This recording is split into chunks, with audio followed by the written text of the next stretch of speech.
dernière ligne droite en ce qui concerne ce mois de décembre et cette année 2024. Très chers téléspectateurs, j'espère que les bilans ont été faits et que vous vous projetez déjà pour la nouvelle année qui s'annonce à grands pas. En tout cas, bonjour à vous et bienvenue dans l'émission Le Plateau du Bien-être. Nous sommes encore là ce matin pour vous donner des informations. C'est lundi. Vous aurez droit à la recette de la semaine, à que sais-je, et bien entendu à un défi à relever avec Ézéchiel dans sa rubrique Le défi de la semaine. J'espère que vous vous portez bien, que vous êtes d'attaque pour cette nouvelle semaine. Bienvenue à vous. C'est le plateau du bien-être qui démarre, vous le savez. Permettez-moi tout de même de dire bonjour à mes chers chroniqueurs qui vont m'accompagner en ce qui concerne ce lundi matin. Bonjour, bonjour Blandine. Comment est-ce que vous vous portez? J'ai dit bonjour. Hein. Je ne fais que t'admirer en fait. Jacques se noie dans ta beauté. Mon Dieu. Jacques, permets à ce que mon humilité soit là où elle se trouve actuellement. Bon, au passage, je fais un coucou spécial à ta coiffeuse. Hein. Coucou. Jacques, on est en décembre. En décembre, on ne fait pas à Talakou. Non, c'est pas Talakou. Non, vous savez, à un moment donné de la vie, il a l'argent. Il n'a qu'à je vais leur dire deux choses. D'accord. À un moment de la vie, c'est qui tu mets dans l'heure là? Vous. Il faut apprendre à être honnête. Oui. Et à apprécier les choses à leur juste valeur. N'est-ce pas? Donc, on est malhonnête ici. Qu'est-ce que j'en sais? Faut pas juste attendre que la personne ne soit plus pour dire on fait ces éloges là et ces trucs bizarres là. Et ça cadre même d'ailleurs avec la discussion de ce matin. J'aurai le temps de revenir là-dessus. Mais Blandine, permet de te dire que ta coupe là te va bien, ça te va ravir. Donc c'est nous on est malhonnêtes. On avait oublié que tu avais l'argent, excuse-nous. Nous on est malhonnêtes. Excuse-nous. Et d'ailleurs, pour votre propre gouverne, quand vous positivez, vous appréciez des choses, vous comment je vais dire ça? Vous êtes aussi en train de prophétiser sur votre propre vie. Est-ce que vous voyez ça veut dire que vous êtes en train d'appeler ces zones positives là sur votre vie. Jacques. Et moi je dis merci parce que eh bien, l'année 2024 a été une année de grands défis. Oui. Hein, de grands défis. Jacques, on est dans salutation. Je dis, moi, mais je comprends pas. Parce que je ne comprends pas. Genre, c'est comme si mon intelligence là, Je comprends pas. oh, si je comprends pas. Laissez-moi finir. Jusqu'à c'est rentré dans 2024. C'était des grands défis, est-ce que tu vois? Oui, je vois. Il y a eu assez de secousses, il y a eu des tremblements de terre. Quel est Ouais. Mais comme on le dit si bien, malgré la tempête, Dieu était au cœur de cette tempête-là. Et on est arrivé quand même à faire en tout cas ce qu'on pouvait, le minimum. Et moi je dis, je suis très content de cette année, malgré ce qu'elle a été. Je reste très confiant, très croyant, d'accord, pour l'année 2025 parce que il y aura assez de choses. Et c'est sur ça que je souhaite bonjour à tout le monde. Bonjour à nos amis téléspectateurs. Bonjour Jacques. Parlez bonjour. Bonjour Blandine. Jacques, vraiment. Tu n'as pas raté ta vocation par hasard. Il devrait être quoi? Philosophe. Oh Seigneur. Que sais-je? Tu imagines lui là, philosophe. Je te dis. Genre tu imagines Jacques Non, être ça philosophe. va lui arriver, Non. Laisse. Challenge, on est content de te Même voir.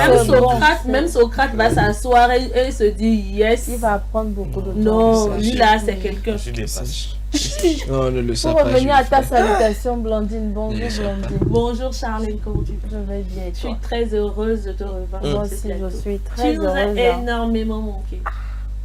J'espère que C'est la chose de la vie. Surtout l'autre chose là vous a manqué. Terriblement, franchement. C'est ça qui m'a trop manqué. Non, mais je ne vais pas manquer. On était tellement Toi, tristes. tu nous as un peu manqué. Mais l'autre chose là vous a beaucoup manqué. On était tellement comme ça. J'ai perdu 5 kilos dans cette affaire. On n'arrivait même plus à rigoler, à sourire. Maman est là.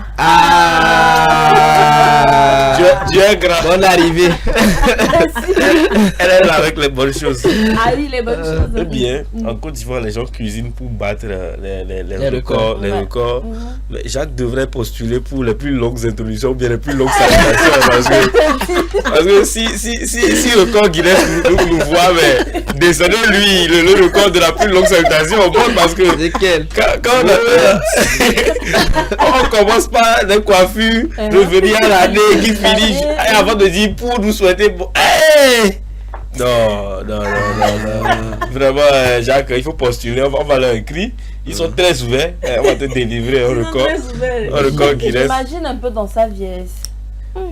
En tout cas, ces petits-enfants vont les petits-enfants vont apprécier. Et non, ils vont te fuir. Vas-y. Mais ils vont apprécier. Alors, chez Pépé Jacques, les enfants vont commencer par pleurer. Ils parlent trop. S'ils ont le bonheur, la chance que je sois de l'autre côté, ben, ils vont tellement apprécier. Vas-y, arrête de faire ce que tu fais, sinon je t'amène chez Pépé Jacques.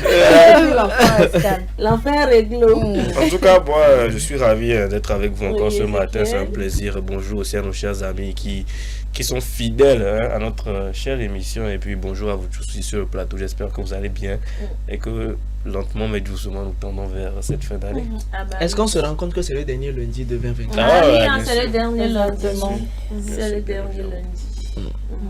J'espère que les gens déjà commencé par faire les bilans, mais finir même de faire le bilan de l'année 2024 pour prendre des résolutions pour en tout cas, papa n'a défié là. Tout à l'heure là, ça va être corsé. Donc tout le monde saura comment faire un bilan. J'espère que le mien a fait un bilan. Oh, s'il ne l'a pas fait, comment est-ce que il a mauvais. Il a mauvais. Non, mais j'ai cherché que normalement commence par fais attention, Fais attention, Jacques. Non, il t'a juste bien sûr. retourné l'ascenseur. Non, bien sûr, vous savez, souvent voulant aider, vous finissez par vous aider vous-même d'abord. Donc, c'est ce que je fais. Je ne fais que ça. Mais en tout cas, on en parlera de long en large dans la rubrique, bien évidemment. N'est-ce pas? Cette émission promet d'être très festive parce qu'on n'aura qu'à parler de fête. Donc, installez-vous confortablement, prenez vos tabourets, asseyez-vous. Ça démarre avec la causerie, comme vous le savez. Et puis la causerie de ce matin nous dit ceci. Les vœux qu'on se souhaite en début d'année, est-ce vraiment nécessaire? Pourquoi tu te Il y a même des gens qui ont commencé, hein? On n'est même pas encore en 2025, mais il y a des gens qui se souhaitent déjà les vœux de santé, de prospérité, de bonheur, d'argent, d'enfants, de mariage, de succès, que sais-je. Alors, est-ce vraiment nécessaire de se souhaiter les vœux en début d'année? Je vais commencer par Ézéchiel, parce que si Jacques commence là, c'est sûr qu'aujourd'hui on ne va pas finir. Pas moi. Est-ce que c'est nécessaire? Ben, du point de vue civilité, parce que bon, on sait que c'est devenu un peu une norme, voilà, une tradition instaurée. Oui, ça devient nécessaire. On va te dire que voilà, en début d'année, il faut adresser des vœux aux personnes qui te sont chères. Et donc ça devient nécessaire dans le sens où c'est une certaine norme qui est instaurée chez tout le monde. Donc c'est une réciprocité, voilà, qui ne dit pas son nom. Donc oui, dans ce cas-là, oui, il faut le faire, surtout envers certaines personnes. Vous savez, il y a des gens qui sont plus importants que d'autres, bien évidemment. Et donc, à ces gens-là, on souhaite le meilleur parce que peut-être on veut les avoir près de nous longtemps, beaucoup plus longtemps. Et donc, on souhaite des vœux de santé, etc. etc. Je ne vais pas étaler ici les vœux qu'on souhaite à chaque fois. On va encore faire une litanie de vœux. Ouais, exactement. Je ne ferai pas la litanie des vœux, comme le dit si bien Jacques. Et voilà, maintenant, après, est-ce que ces vœux-là prennent vraiment leur sens lorsque nous les adressons? Est-ce que nous prenons conscience vraiment de ce que nous disons, ou bien de ce que nous souhaitons à ces personnes? Je pense que c'est là que le débat doit vraiment intervenir, parce que, oui, moi je peux dire à Jacques que je lui souhaite la santé, mais peut-être que je suis son voisin à côté, je ne fais que brûler des cartons qui l'intoxiquent chaque matin dans sa maison. Vous voyez un peu ce que l'image que je veux déposer. C'est-à-dire que si on souhaite des choses à des gens, il faut que nous soyons capables aussi de contribuer à ce que ces choses se réalisent dans la mesure du possible, bien évidemment, hein, dans la mesure du possible. Mais la nécessité même de souhaiter ces vœux-là pour moi, c'est vraiment à 50% utile. Parce que je trouve plus utile de contribuer à ce que les choses qu'on veut, les choses concrètes qu'on veut se réalisent pour les personnes que de juste souhaiter parce que voilà, c'est une norme qui a été instaurée, que voilà, si je ne le fais pas, on m'a dit que cette année il m'a oublié, cette année il n'a rien dit. Moi j'ai toujours entendu ça parce que je suis la personne de ma famille est réticente à aller peut-être dans les familles proches pour aller souhaiter les vœux, hein. Moi je le dis clairement, dans la famille. Donc ça dit souvent que lui, il s'intéresse pas à nous, etc. Alors que c'est pas ça. On peut ne pas souhaiter les vœux, mais vraiment faire beaucoup plus pour que les personnes ressentent les impacts de ces vœux qu'on souhaite dans notre vie. Donc pour moi, c'est seulement en cela que réside réellement la nécessité de souhaiter ces vœux-là. Bon, maintenant après, il y a beaucoup de facteurs qui peuvent rentrer en jeu. Je vais peut-être laisser les collègues entrer aussi dans le débat, mais pour moi, c'est plus faire impacter vraiment directement ce qu'on souhaite dans la vie des gens. C'est beaucoup mieux. C'est beaucoup mieux. Ok, alors, Charlène? Moi, je pense que je vais aller dans le même sens que Ézéchiel. Parce que, bon, je me dis qu'à un moment donné, on le fait parce qu'il faut le faire. Et puis, la plupart du temps, à 80%, ce n'est pas sincère. Même à ton ennemi, tu peux lui faire des vœux, mais au fond, toi-même, tu sais ce que tu as, quoi. Donc, ce n'est pas vraiment sincère. Et comme il a dit, moi aussi, je me demande souvent, est-ce que ces mots que nous souhaitons, est-ce que ça a vraiment un impact sur notre vie? Est-ce que c'est vraiment ça? Est-ce que c'est vraiment ça qu'il nous faut pour avoir une meilleure année? Parce qu'il y en a qui disent que, voilà, chaque fin d'année, vous me souhaitez vos vœux et tout ça, mais rien ne change dans ma vie. Donc, arrêtez de me souhaiter des vœux. La plupart des gens le disent, mais est-ce que c'est vraiment nécessaire de...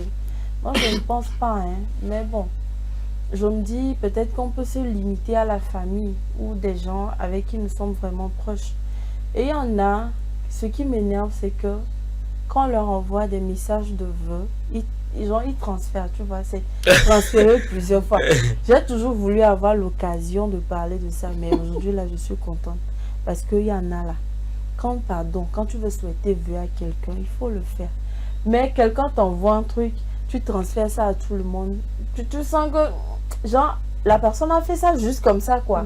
Voilà, le vœu n'est pas vraiment sincère. Quand vous voulez souhaiter des vœux à une personne, rassurez-vous que vous lui souhaitez vraiment. Ce que vous lui souhaitez, c'est vraiment ça qui est dans le cœur. Et ne le faites pas juste comme ça. Vous pouvez vous limiter à la famille. Je ne pense pas trop que ce soit nécessaire de souhaiter des vœux. Par contre, peut-être à quelques membres de la famille, aux gens intimes, ça peut le faire. Alors, Jacques? Je voudrais prendre sous forme de contre-attaque le contre-pied de ce que Charlène et Ézéchiel ont développé, surtout ce que Charlène vient de dire.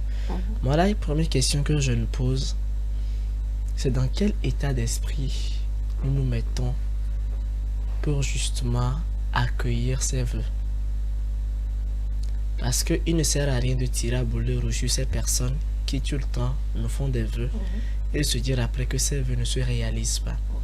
Nous-mêmes intérieurement, quelle préparation nous faisons, que ce soit sur le plan spirituel ou jeûnant? C'est quoi? Pour que justement les souhaits que les gens auront à émettre à notre égard puissent trouver un terrain fécond à l'intérieur de nous et que cela puisse véritablement germer. Parce que il y a une certaine préparation. Il est bien vrai que quand on parle de la nouvelle année, c'est juste une question de chiffres. Puisque forcément certains vont rentrer dans la nouvelle année avant d'autres.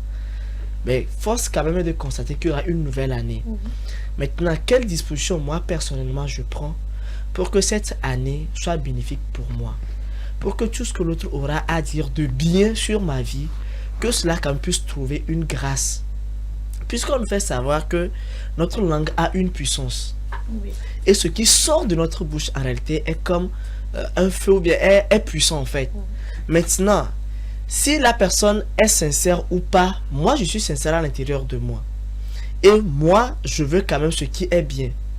Alors, c'est comme la personne peut se dire qu'elle me fait un souhait malgré elle, mais elle ne sait pas qu'en réalité, moi, je vais transformer ça en une source de bénédiction ou de grâce sur moi, ma vie. Il faudrait qu'à un moment donné, nous arrivions à développer ce niveau-là. Ça, c'est un premier aspect. La deuxième chose, quand je m'inscris également dans cette logique de la puissance de la parole, je voudrais également qu'on s'inscrive dans cette logique-là, parce que les croyants nous diront quoi? Que nous prenions la Bible, on nous dit, les croyants nous le diront, hein, que tout ce qu'on demande par la prière, si on est sincère, cela nous sera donné. C'est toujours la force de la parole.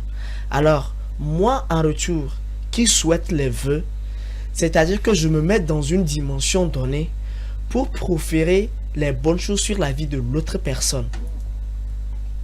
Et je suis en train, c'est une question, en tout cas pour ceux-là qui sont encore d'une autre dimension, nous parlerons d'énergie. C'est une question d'énergie positive quand même, qu'on s'envoie et que l'on soit bénéfique pour ceux qui le reçoivent et pour celui-là qui l'émet également. Alors, moi, je voudrais ce matin attirer notre attention sur ce fait-là. Que les vœux, d'abord, soient sincères, venant du fond de nous-mêmes. Et comme je ne peux pas obliger tout le monde à être sincère, je voudrais que nous-mêmes, nous nous préparions à recevoir ces vœux-là, à transformer tout ce que l'autre aura à envoyer comme vœu à une occasion ou encore en quelque chose de bénéfique pour nous. Je prends l'autre volet, c'est que quand on nous souhaite les vœux, est-ce que nous prenons le soin de comprendre ces vœux qu'on nous souhaite? Maintenant, quel travail nous faisons après? Parce que on te dit par exemple, je te souhaite la santé. La personne m'a souhaité la santé du fin fond d'elle-même. Maintenant, moi en retour, qu'est-ce que je fais pour préserver cette santé-là? C'est comme la personne m'a donné un cadeau.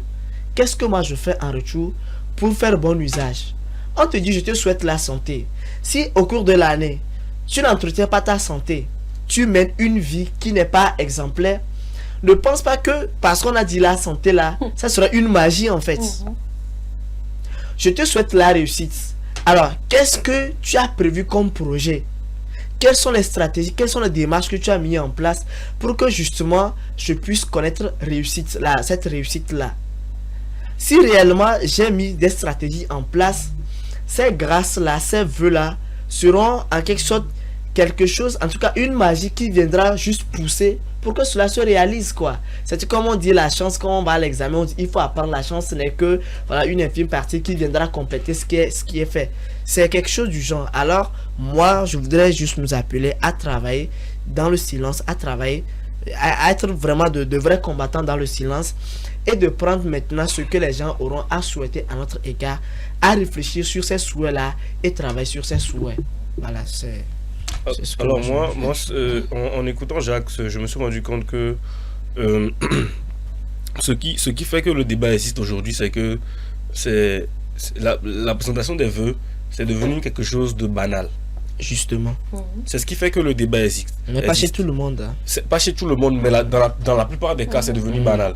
Parce qu'on se dit que parce que c'est la fin d'année, c'est la nouvelle année, il faut le faire. Non, mais il y en a même qui exigent, hein.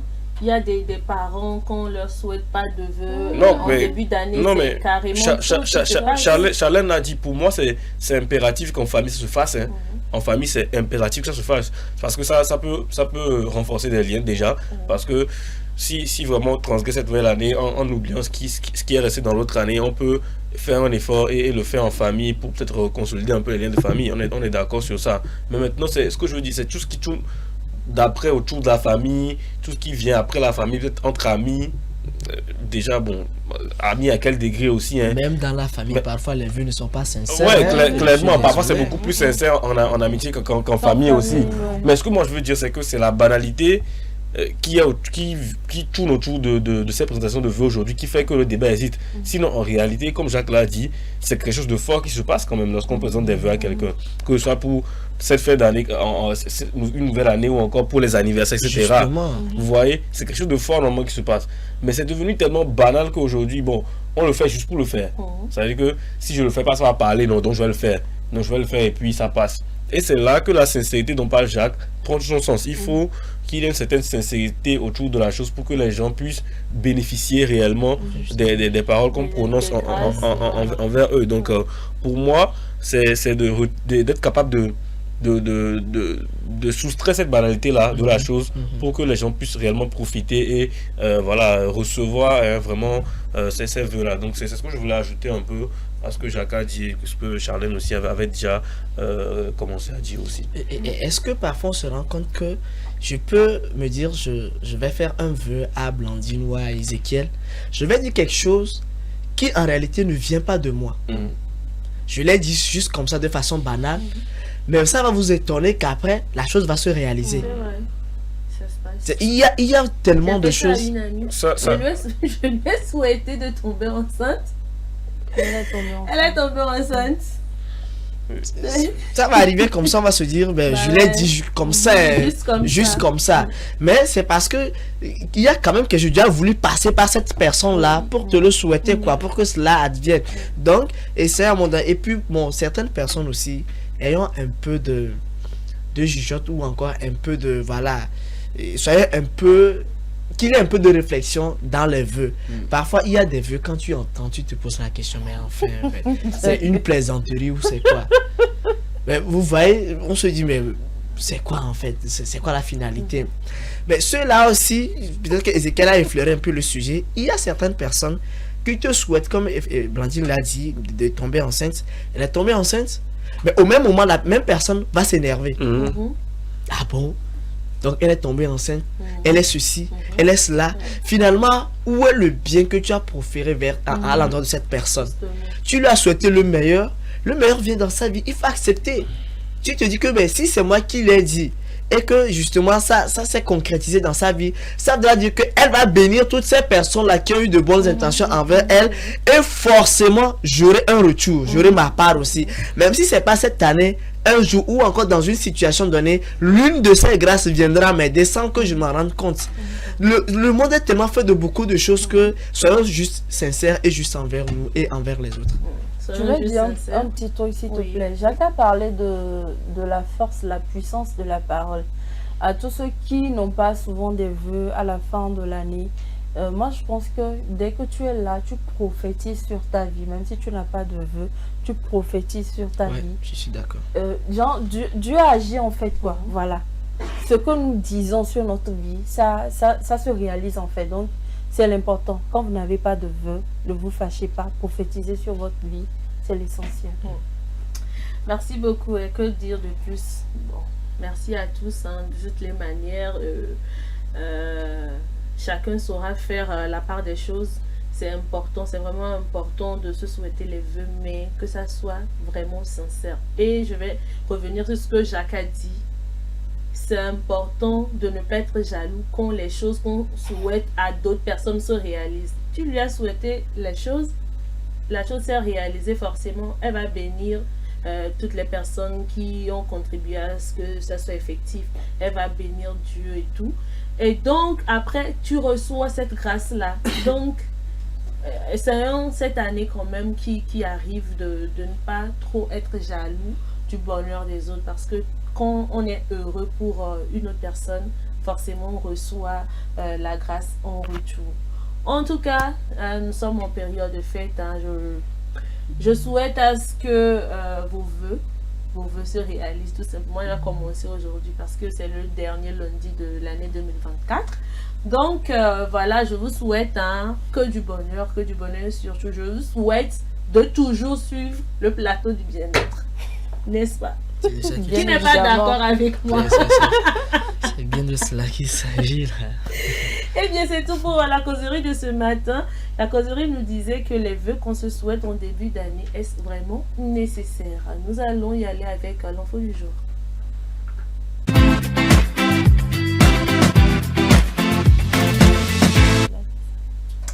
Des scientifiques kenyans affirment étudier un verre de farine originaire d'Afrique est capable de consommer et de biodégrader les plastiques. Selon les experts, ce verre produit des enzymes qui peuvent aider à décomposer les déchets plastiques. Les détails avec nos confrères de VOA Afrique. Evaline Wambui et d'autres scientifiques travaillent dans ce laboratoire du Centre international de physiologie et d'écologie des insectes à Nairobi. Elle explique qu'ils étudient un type de verre de farine capable de manger et de décomposer les plastiques. Cet insecte va être utile parce que nous avons identifié premièrement qu'il peut consommer le plastique, en particulier le polystyrène, et deuxièmement qu'il possède un groupe de bactéries qui aident au processus de dégradation du plastique. Wambui et son collègue Chrysanthus Mbitanga font partie des 4 experts du centre qui ont co-signé un rapport publié en septembre dans la revue Nature. L'avantage de cet insecte est qu'il est originaire du Kenya et de l'Afrique en général, comparé à d'autres vers de farine qui ont été décrits dans d'autres parties du monde, comme le ver de farine jaune. Cela nous permet donc d'avoir une solution domestique et un insecte qui s'est adapté à notre environnement climatique et qui a été capable de survivre et de prospérer dans cet environnement. La pollution plastique est l'un des plus grands défis environnementaux auxquels le monde est confronté, selon le Programme des Nations Unies pour l'environnement. Plus de 400 millions de tonnes de plastique sont produites chaque année, mais moins de 10% sont recyclés. Les scientifiques du Centre international de physiologie et d'écologie des insectes étudient les moyens de collecter les bactéries vivantes dans les intestins des vers et de déterminer si elles peuvent être utilisées pour gérer les déchets plastiques. Ces bactéries peuvent être exploitées à partir des insectes et nous pouvons ensuite produire des millions et des millions de ces bactéries qui peuvent être utilisées pour dégrader les déchets de polystyrène. Mais certains défenseurs de l'environnement ne sont pas convaincus que ces résultats résoudront le problème des déchets plastiques. Nous n'avons trouvé que des insectes qui ne dégradent qu'un certain type de plastique, le polystyrène, le PET. Et nous avons beaucoup de formes de plastique. Qu'en est-il des autres formes de plastique? Et aussi, une fois que ces insectes ont mangé ces plastiques, quel est le produit dérivé? Nous ne disons pas qu'il s'agit d'une solution miracle, mais ce que nous disons, c'est qu'il pourrait s'agir d'une approche intégrée de la gestion des plastiques. Si cela peut réduire la dégradation du plastique de 30 à 50%, cela aura un impact très important en termes de gestion des déchets sur le continent. Selon Gérance Moutoual de Greenpeace Afrique, la meilleure façon de résoudre le problème du plastique est d'en produire moins. Nous avons beaucoup de plastique problématique et inutile comme les sachets, les bouteilles en PET, dont nous n'avons vraiment pas besoin, les pailles et le reste. Nous devons réduire la production de ces produits.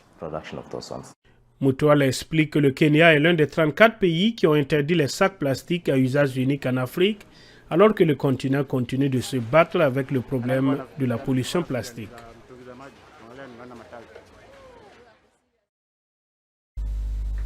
Voilà, c'était donc tout pour l'info du jour. Nous allons marquer une pause et revenir tout juste après avec un défi de la semaine.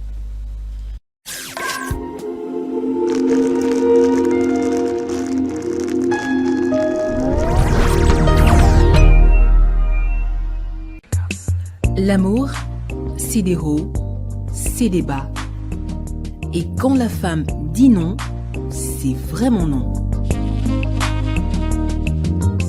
Mais rien ne vaut un petit cadeau pour raviver la flamme de l'amour. La femme se fait belle et sensuelle pour votre plaisir. Claudia Lingerie, nous disposons de toute une collection de sous-vêtements haut de gamme pour hommes, femmes et enfants à un bon prix. Soyez ceux qui portent des sous-vêtements confortables. Claudia Lingerie, nous sélectionnons pour vous de la lingerie fine de qualité pour sublimer vos soirées. Claudia Lingerie, sur la route d'Agbalépédo, juste à côté du monument Grand œuf blanc. Infoline 00228 97 01 03 03 0228 97 01 04 04. Claudia Lingerie, l'élégance à une adresse.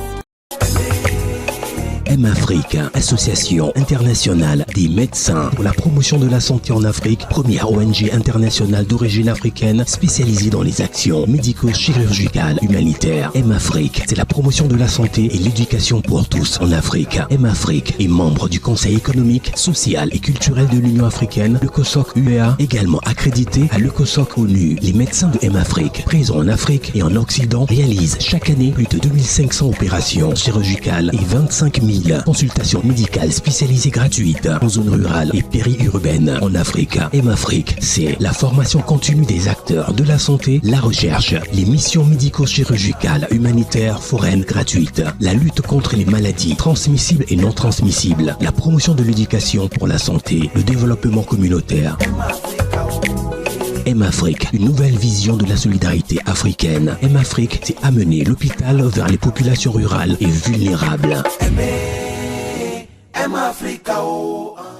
Le 34e numéro de Dagon Magazine fait honneur à Dagan Dadede Theresia Massonia Hunlede, une des reines incontestées du journal parlé au Togo. La rubrique santé de ce numéro de Dagon Magazine nous parle de la variole du singe ou Mpox, ses modes de transmission, ses symptômes et sa prévention. La rubrique bien-être de son côté attire vivement notre attention sur les conséquences cachées des boissons alcoolisées. Dagan, c'est aussi plein d'autres rubriques pour prendre soin de notre santé. Dagan Magazine, le magazine de la femme togolaise pour la femme. Téléphone plus 228 70 86 44 44 70 26 60 60 Lomé, Togo.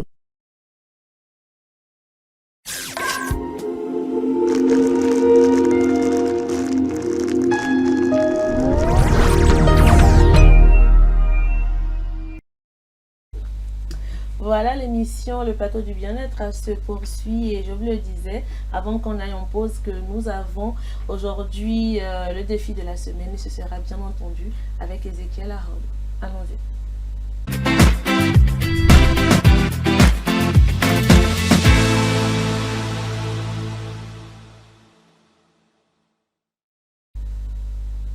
Alors, on parle de fin d'année, on parle de bilan. Comment est-ce qu'on peut faire le bilan de toute une année? Comment s'y prendre? Ezekiel nous donne des astuces pour pouvoir y arriver parce que c'est très important de faire un bilan quand on va rentrer dans une nouvelle année, histoire de mieux se projeter pour l'année qui va suivre. Alors, Ezekiel, qu'as-tu pour nous? Eh bien, évidemment, après toute activité, il y a un bilan qui doit être fait pour savoir ce qui a été bien. Voilà, ce qui a été bien, ce qui n'a pas été bien. Et même dans les entreprises, c'est l'heure des bilans comptables. Jacques nous en dira plus. Mais essentiellement, dans la vie de tous les jours, il faut toujours faire une petite rétrospective ou encore une introspection pour déceler ce qui a été bien, ce qui n'a pas été, ce qui a été moins bien, voilà, au cours de cette année et pouvoir rebondir au cours de la nouvelle, même si vous savez que une nouvelle année peut se bâtir sur l'ancienne qui est déjà passée aussi, donc il s'agirait de voir ce qui a été bien et de s'appuyer sur ça pour continuer. Donc je vais vous donner une piste, donc 6 questions que vous devriez vous poser pour bien faire le bilan de votre année. Et donc je vais commencer par la première qui est déjà de savoir quels ont été les faits marquants, vos faits marquants de cette année. Vous devrez être capable de savoir ce qui a vraiment été marquant au cours de votre année. Ensuite, comment est-ce que votre vie a changé pendant ces 12 derniers mois. Donc c'est à vous de voir aussi l'évolution ou la tournure qu'a pris votre vie pendant ces mois qui se sont écoulés. Après, quels sont mes 3 plus beaux moments par exemple, vos top 3 des plus beaux moments que vous avez vécu cette année. Il s'agirait de peut-être faire ce petit classement là ou bien de déceler ce noyau là de moments qui vous ont donné beaucoup de joie dans cette année, ou encore quelles activités m'ont fait le plus vibrer cette année. Voilà, ce que vous avez vécu de différent ce qui vous a fait vibrer au cours de cette année, ce qui a été différent, ce que vous avez connu de nouveau aussi voilà, dans cette année comme activité. Donc c'est aussi le moment de faire ce petit bilan-là. Et quels sont mes 3 plus grands succès de l'année? C'est très important les succès. Parce que c'est vrai que les échecs permettent d'avancer, mais les succès permettent encore plus de se battre, d'aller de l'avant. Et donc, c'est important de vous appuyer aussi sur les succès que vous avez eu pendant cette année. Et maintenant, le plus important, c'est vrai que ce que nous réalisons permettent, en tout cas, les choses que nous réalisons permettent à nos proches d'être fiers de nous, mais vous devez être aussi fiers de vous-même. Et donc, et déceler ce qui vous a rendu le plus fier de vous-même pendant cette année. Parce que c'est vrai, parfois il faut être un peu égoïste pour aussi savoir où est-ce que vous allez. Donc si vous avez été fier particulièrement de quelque chose, bien de vous-même pendant cette année, il est important aussi de vous en souvenir, de vous appuyer sur ça pour continuer dans la nouvelle année. Donc c'est les 6 questions que vous devez vous poser à la fin de cette année pour faire le petit bilan qu'il faut et rebondir pour la suite. Très intéressant. Vraiment intéressant. Mais très intéressant. Et pour ceux qui sont en couple, c'est comment ils font leur bilan? Eh bien, pour les personnes en couple, vous savez comment on dit, pour partager une vie ensemble, il faut faire beaucoup de choses ensemble parce que voilà, il y a beaucoup de facteurs qui rentrent en jeu. Peut-être si vous avez même des enfants, etc. Comment vous avez su gérer la famille, le foyer, la vie de couple. Il y a forcément des hauts et des bas. Voilà, il faut ne pas oublier les moments de jeu que vous avez passés aussi. Il faut s'appuyer sur ça pour espérer de meilleurs moments aussi. Donc il y aura une introspection individuelle, mais aussi en duo, voilà, pour justement avancer ensemble et continuer à vivre les moments heureux. Les hauts, les bas, on aura toujours, mais il faut travailler à ce qu'il y ait beaucoup plus de hauts que de bas aussi dans la relation. C'est ce que je peux donner comme piste, Jacques, pour te satisfaire de cette question. Pour les futurs, est-ce que tu vas... Mais je voudrais saisir de l'occasion, parlant du bilan, pour adresser 2 messages. Un message à l'endroit des enfants et l'autre à l'endroit des parents. À l'endroit des enfants, c'est vrai qu'il y a dans certaines familles, en fin d'année, c'est des moments uniques où on fait un petit bilan dans la famille, on se retrouve autour d'une table, voilà, et on fait le bilan. Je vous inviterai à être un peu plus tolérant, de ne pas être trop cru, parce que parfois quand tu es trop cru, le papa enregistre cela et après ne t'étonne pas qu'il soit aussi dur envers toi. Est-ce que vous voyez? Donc, et quand je dis aussi de ne pas être trop cru, c'est pour dire que il faut arriver à un niveau donné de la vie pour comprendre que jouer le rôle de papa ou encore de maman, c'est pas évident. Je vous assure, ce n'est pas évident. Nous, les futurs papas, on en sait quelque chose. C'est à combien de ces téléchargements là? C'est combien? 20%. Je suis à 10%. Tu étais à 15%. C'est descendu. Et il parle de futur. C'est lui qui parle de futur. Mais tu t'es possible. On était à 15. Ouais. Maintenant, aujourd'hui, on est à 10. Et là, c'est-à-dire qu'au fur et à mesure que les il se peut même qu'en janvier, je monte jusqu'à 30 en même temps. Est-ce que vous voyez? Moi, tout ce que je comprends, c'est que Jacques ne veut pas avancer. Non, il veut savoir reculer. Je vais avancer, vous serez surpris. Et de l'autre côté, c'est demander également aux parents d'être réceptifs. Voilà. Parce que il va arriver, c'est vrai que les enfants peuvent de cette occasion, en voulant exprimer leur ras-le-bol, cracher du venin sur votre personne. Est-ce que vous voyez? Il faut arriver à accepter cela et profiter de l'occasion, donner certaines indications aux enfants. Tu sais, quand tu veux t'adresser à telle personne, je ne refuse pas les observations, mais il y a telle façon de le faire. Est-ce que vous voyez? Donc, j'apprécie ces couples-là qui ont souvent cette tradition-là, et sachons comment se dire les vérités pour que cela construise et non que cela vienne gâcher les choses. Et surtout les femmes, elles sont vraiment réputées pour cette langue aussi venimeuse. Donc je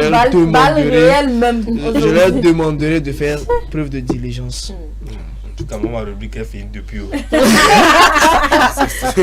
beaucoup, Ézéchiel. C'est Jacques qui a profité pour envoyer des balles réelles. Eh bien, comme tu es pressé, je te donne l'opportunité de vite faire ta rubrique, d'accord? C'est une très bonne chose. C'est une très bonne chose. On va y aller avec que sais-je.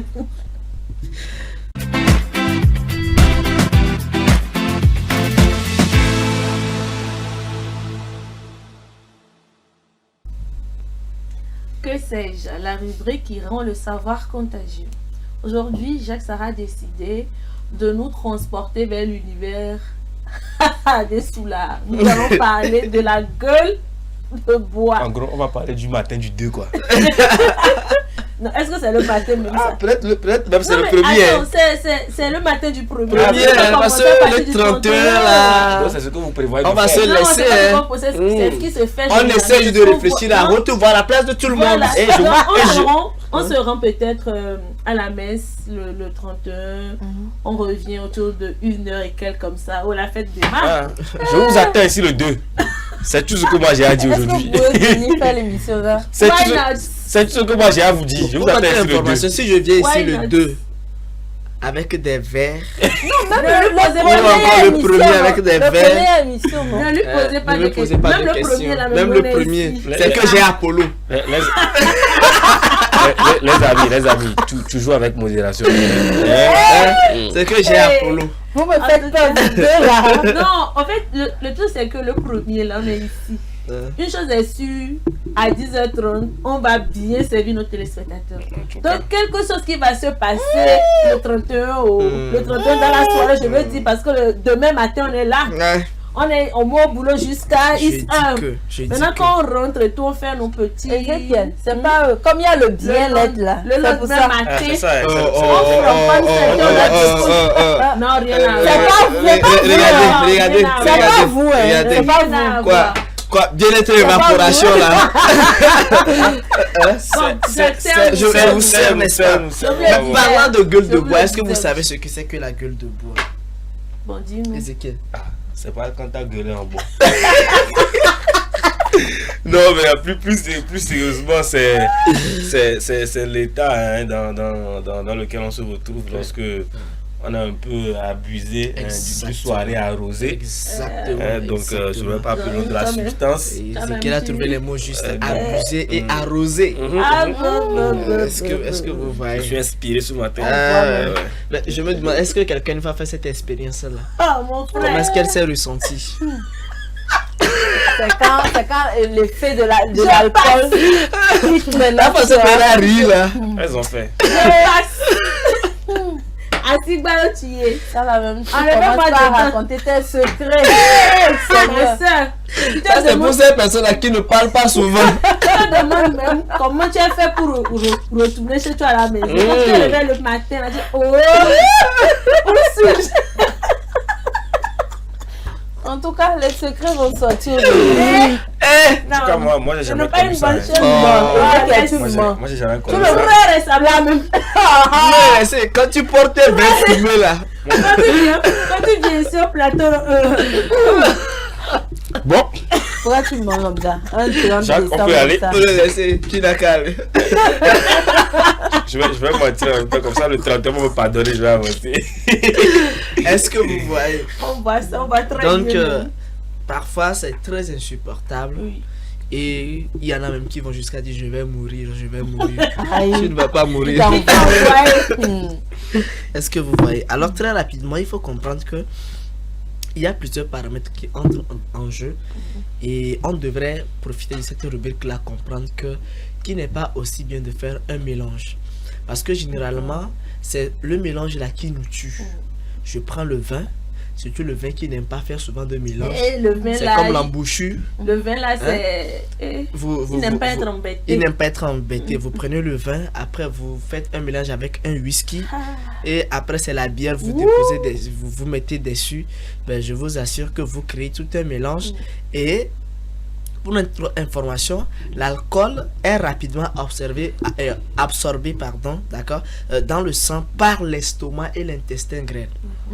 C'est par là, l'huile passe rapidement et il rentre dans le sang. Et c'est là les effets commencent. Il faut commencer par avoir double. Donc, et qu'est-ce qui va se passer? Il va avoir ce que l'on appelle un métabolisme hépatique. Alors, c'est-à-dire que le foie décompose l'éthanol, qui est le principal composé de l'alcool, et en deux autres substances d'accord, qui vont rapidement vous amener à être dans un état pas possible. Vous allez commencer par avoir la nausée, avoir des rougeurs, des maux de tête. Donc c'est ce métabolisme-là qui entraîne la libération de ces deux, en tout cas de cette décomposition-là dont je parle, qui vont rapidement vous amener dans cet état. Bon, s'il s'agit de c'est un peu compliqué, hein, de l'acétaldhyde, d'accord, c'est une substance, d'accord, qui cause les nausées, comme je l'ai dit, et l'autre substance c'est l'acétate. Donc elle est moins toxique, mais c'est elle qui transforme. Sa transformation prend du temps, donc c'est ce qui fait que l'autre substance prend le dessus pour mieux agir. Et dans cette façon de faire, facilement vous aurez tout de suite vous allez ressentir une certaine faiblesse, des tremblements, et vous perdez tout le contrôle. Ce qui va également se passer, c'est qu'il y aura une certaine déshydratation. Alors, dans cette déshydratation, comme l'alcool agit comme un diurétique, donc cela va augmenter la production d'urine.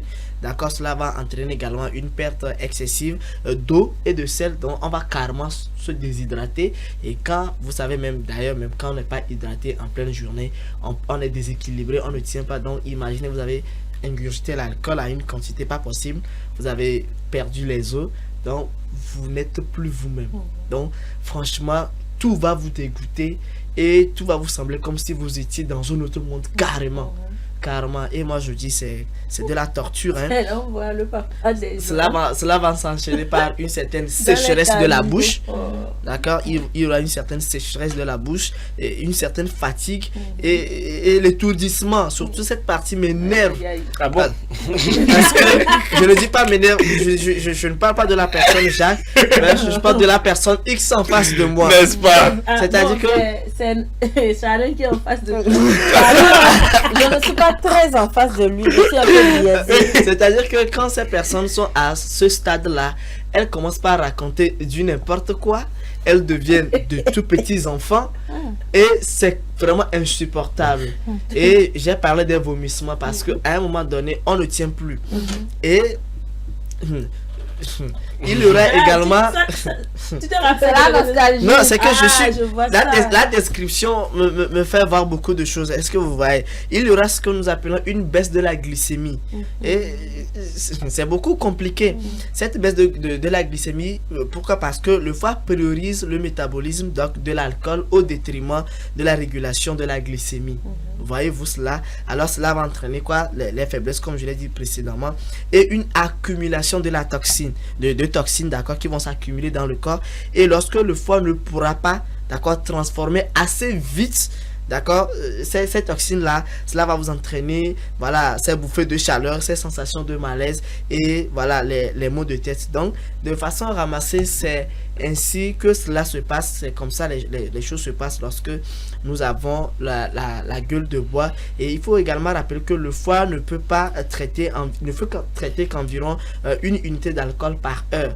Donc boire vite surcharge le système. Donc quand vous buvez vite, ça surcharge le système de fonctionnement du foie et facilement voilà, il y aura cette baisse de la glycémie. Difficilement on va avoir cette inflammation ou encore une irritation gastrique parce que c'est l'alcool qui va avoir, puisqu'on a dit il passe par l'intestin grêle, voilà, donc les parois de l'estomac, tout ça là seront irritées. Donc il faut dire qu'il faut beaucoup plus éviter les mélanges, boire avec modération et surtout manger, parce que parfois on ne mange pas, surtout le premier matin là, on dit qu'on commence par saluer les voisins et tu arrives chez le voisin, tu arrives chez le voisin, dit ah ma fou maintenant je vais te débarbouiller, non, et il dit la bouteille avec la bouteille, dit je n'ai encore rien mangé, voilà, c'est la grâce, donne un. Tu vas la grâce comment tu vas chez l'autre voisin, il dit je n'ai pas encore mangé, prends juste un peu seulement là, jusqu'à ce que tu ne fasses le tour, peut-être c'est déjà 1 litre tu as pris. C'est la nouvelle année, non? C'est 1 litre tu as pris et en réalité la fête te fête, quoi. C'est ça. Et c'est carrément un malheur. Donc il faut vraiment éviter d'accumuler de faire ce mélange-là parce que vous serez déshydraté, il y aura une accumulation de toxines et un dysfonctionnement également de métabolisme. Donc, il faut éviter tout cela et je vous conseille beaucoup plus de vous hydrater parce que quand on a la gueule de bois, d'abord même, vous êtes déjà en situation de déshydratation. Donc, il faut vous hydrater et manger également et à un moment donné, se fier à un spécialiste pour un accompagnement parce qu'il y a certains produits qu'on pourra vous prescrire pour essayer d'atténuer les douleurs, ces maux de tête là et également d'autres effets que je ne peux pas citer les noms ici. Merci beaucoup Jacques. Ce que je retiens pour demain, pour le premier, évitons de faire les mélanges d'alcool, évitons ça. Ça là c'est primo. Deuxième, quand on veut boire, buvons avec modération. Et puis, même quand on te met un casier de bière devant toi et puis on te dit voilà, consomme, tu n'es pas comme c'est gratuit. Comme c'est gratuit. La chance de sourire, alors que le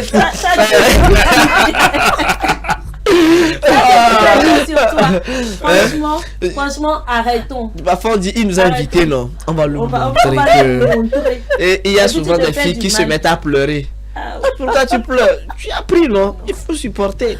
Et surtout à l'endroit des jeunes, il y a de ces mélanges-là qui sont, moi j'appelle ça des mélanges mortels. On prend un mélange de boissons, ces boissons énergisantes que nous connaissons aujourd'hui, avec du vin, on fait un dopage pas possible. N'en dis pas plus, tu vas en faire de la publicité. Voilà. Consommer avec modération, c'est le plus important.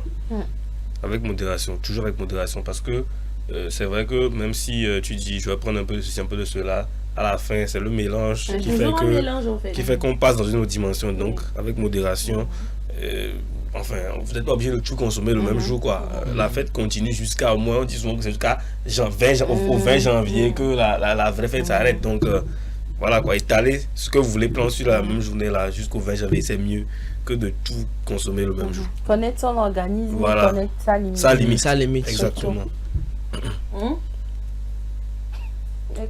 On s'est compris.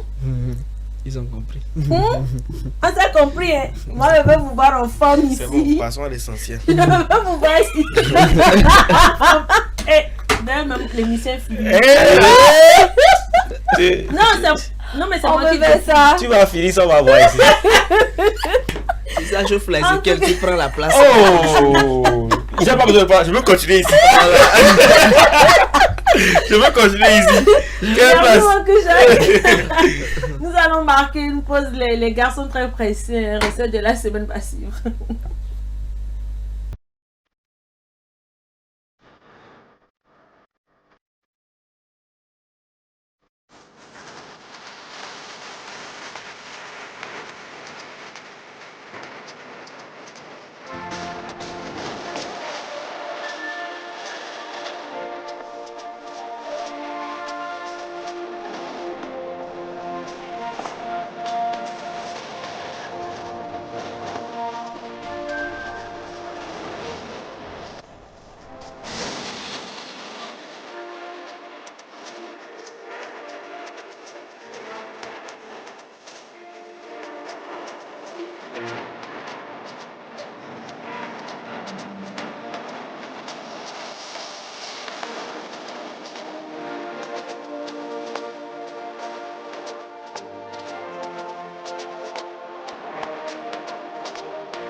Pour tous ces petits qu'on doit faire de grands pas. On se l'est promis à l'école, on ira pour les enfants du pays. C'est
Que serait la fête sans nourriture?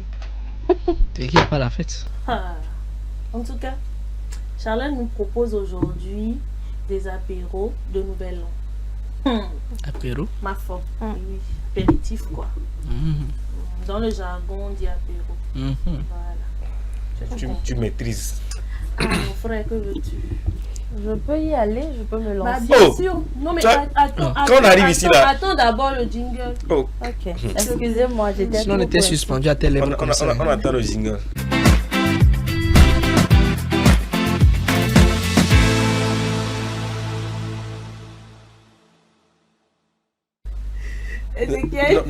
Normalement, quand on arrive à ce stade de l'émission là, c'est Charlène qui contrôle l'émission. C'est elle qui décide de quand elle parle et qui parle quand. Je suis d'accord. N'est-ce pas? Je suis d'accord. Oula. On peut aller. Alors, quand on parle d'apéritif, de fête de fin d'année, les gens pensent directement à la boisson et tout ça, mais il y a autre chose également appelé apéritif de fin d'année. C'est généralement un peu de pain, des mie de pain, du jambon, des olives vertes, une olive. Ça, je mets ça. Voilà, verte, du fromage et tout ce qui va avec. Donc, c'est ça. Donc ici nous avons du pain, des mie de pain, un peu de mayonnaise. Vous pouvez utiliser du beurre doux, mais moi j'ai préféré utiliser un peu de mayonnaise, des fromages, du jambon et puis voilà les tiges pour pouvoir voilà bien faire les choses quoi. Les mie de pain là, on croirait que c'est des ignames. Ignames. Ça veut dire que tu adores les ignames. Moi je vois même un peu des pâtes de gâteau. Ah oui. Plus des pâtes de gâteau à l'intérieur quand il y a pas le truc, c'est ce que je vois. La génoise, ça s'appelle génoise. Exactement, c'est le nom technique. Voilà, mon fils, ma mère là. Alors c'est très simple, hein. Idéal pour recevoir les invités, surtout si c'est une fête où tout le monde est debout. Voilà, vous tenez vos apéritifs là avec des verres de jus par exemple. De champagne. Voilà, ça passe. Ça passe. Donc nous allons du vin blanc. Voilà, du vin blanc. Donc rapidement, je vais vous montrer comment ça se fait. Hein. Donc on va encore découper les nids de pain. Je vais faire seulement 2 pour que Blondine puisse voilà, déguster. Il n'y a pas que Blondine sur le plateau. Hein. Alors ce qu'il faut faire, il faut découper le jambon également, de telle sorte que ça ait la même taille que le pain, voilà. Okay. Donc il y a aussi le fromage à découper avec les gants, c'est un peu difficile. Qui se fait désirer apparemment. C'est un peu difficile de le prendre, mais bon, j'y suis arrivée. Je découpe ça comme ça.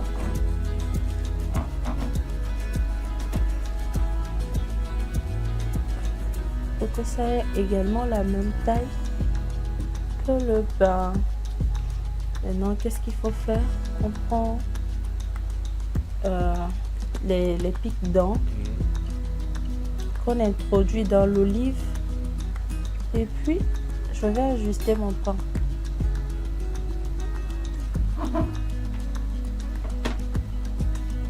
Et puis on pique.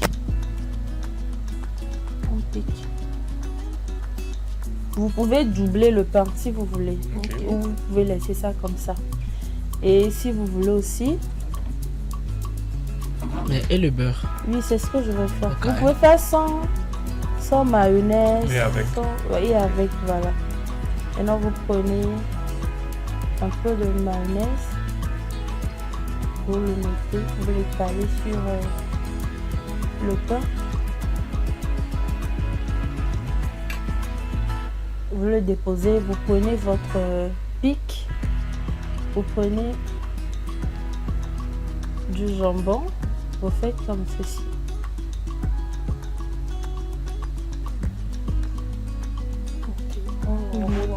Vous enroulez exactement. Vous pouvez prendre deux. Pour les plus gourmands comme voilà. Comme ça, nous, n'est-ce pas? Ouais, comme nous. Ça ne m'étonne pas. J'espère qu'il y aura invitation cette fois-ci. Hein. Invitation? Ah oui, nos téléspectateurs nous ont laissé tomber la dernière fois. Le 25. S'il n'y a pas invitation, on viendra chez Charlène parce que c'est notre maman. Tu vas venir chez qui? Chez moi? C'est notre maman. Tu vas laver les assiettes. Laver les assiettes, attends, là, ça va te tu laves les assiettes et puis tu trouves à manger, c'est déjà ça. Tu vois, tu imagines Jack en train de laver les assiettes, c'est autre chose. Hein. Et puis nous mettons l'olive là. Et puis nous piquons. Voilà. Il faut bien enfoncer. Ça dépendra de la manière dont sinon, vous voulez le faire. Non, ça va pas tomber. Ah bon? Bon. Tu vas. Ouais. Voilà. Vous pouvez également le faire comme ceci. C'est tombé. Ouais, je suis un devin là. C'est Jacques, ce sont tes yeux là qui ont fait tomber le truc. Voilà, c'est mieux comme ça. Voilà. Bon, je peux venir là-bas. Hein. Non, c'est bon. Vous pouvez prendre le jambon sans pain. Hein. Vous le faites simplement comme ça. C'est pas l'exemple qu'on a déjà qui est fait là. Il y a plusieurs variétés. Hein. Oui, oui. C'est à votre convenance en fait. Vous pouvez utiliser du saucisson également pour le faire. Ça dépendra de vous. Le fromage qui se fait désirer, c'est normal parce que vu la température. Oui.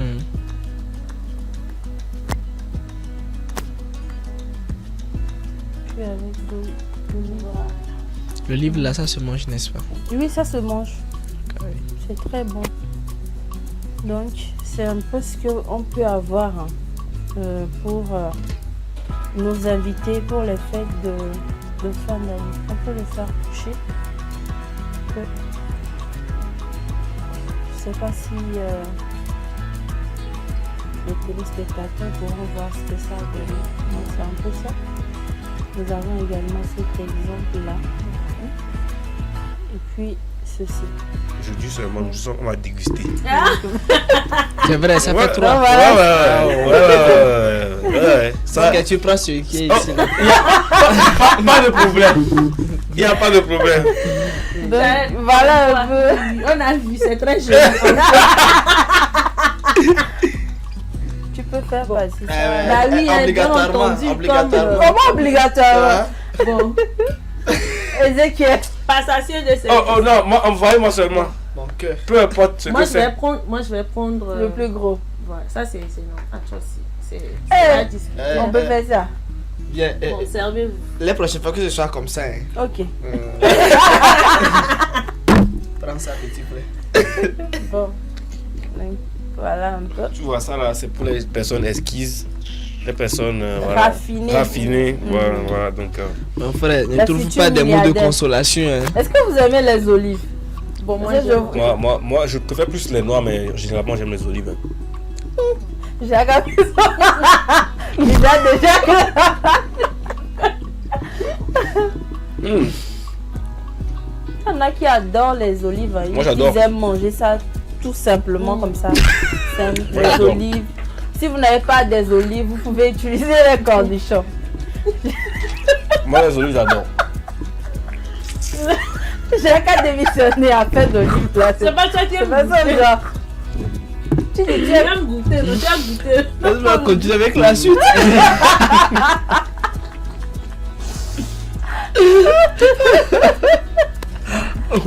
C'est très bon, c'est très bon. Merci. Moi, j'aime. L'olive relève drastiquement le goût là. Voilà, les gens.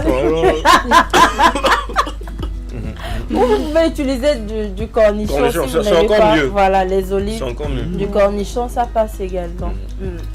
En tout cas, Charlène, merci beaucoup. C'était donc l'apéritif de nouvelles présenté par Charlène. C'est très bon. J'espère que vous allez reproduire ça le 1er chez vous à la maison pour vos invités, histoire de satisfaire tout simplement leur papille gustative. En tout cas, merci beaucoup à vous, chers téléspectateurs, d'avoir été les nôtres à l'émission d'aujourd'hui. Enfin, ainsi. On se retrouve demain matin pour un tout nouveau numéro de l'émission Le Plateau du Bien-être. Portez-vous bien. Au revoir.